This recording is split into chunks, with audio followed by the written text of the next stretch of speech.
आज हाम्रो दिदीले चाहिँ पुरा नेवारी चामल चाहिँ पठाउनु भएको छ के गिफ्ट पर्यो भनेर होइन भन्नु त हो छुट्टै कुरा नेवारी चामल खोल्दैछु है गिफ्ट के पर्छ हेरौँ अब गिफ्ट पनि लक्ष्य हाम्रो लक्ष्मी आयो आइसियो गिफ्ट हेर्न आइसियो हाम्रो बुढाले छु गिफ्ट पनि हजुरहरूलाई देखाउँछु है म नेवारी चामल खोल्दैछु दिदी त खतरा भ्लग बनाउनु रहेछ त अनि गिफ्ट पनि हजुरहरूलाई म देखाउँछु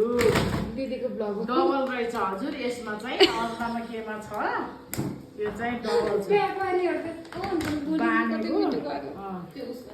सिल प्याक गरेको डबल छ है हजुर यसमा हजुर बुवा जस्तै कतातिर हो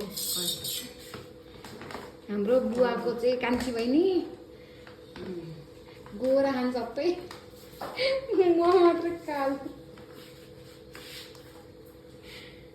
कान्छी बहिनी कान्छी बुहारी भन्नु खै यो त ले यो त आयो काटेन नि यो ले त ले चौथो लक्ष्य तिमी नि ले त ले त्यही जाउँ न पुरा भदा त सेम देखिन्छ नि त्यही ले ले ले मेरो आँखा चाहिँ तपाईँहरूको चाहिँ कस्तो उ के यस्तो गुरुङ मगर कस्तो होइन हाम्रो सन्तान कि त्यस्तै छ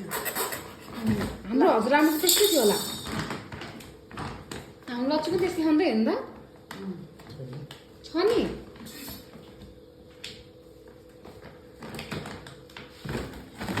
है हजुर सक्यो अब परम्परा लाएर खोले अब यसमा के छ हजुरहरूलाई म प्रत्यक्ष देखाउँछु नेवारी चामल है हजुरले मैले हेर्नुहोस् है अब के छ यहाँ यी खोज्दैछु केही छ कि छैन थाहा छैन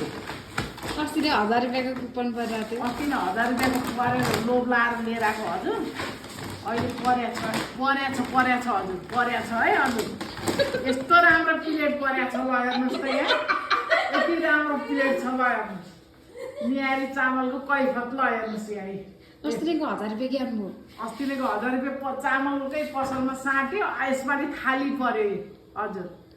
यसमा भात खानुपर्छ टक्क लगाएर कस्तो बाक्लो रहेछ फेरि यस्तो राम्रो थाली हेर्दा नानी कति राम्रो थाली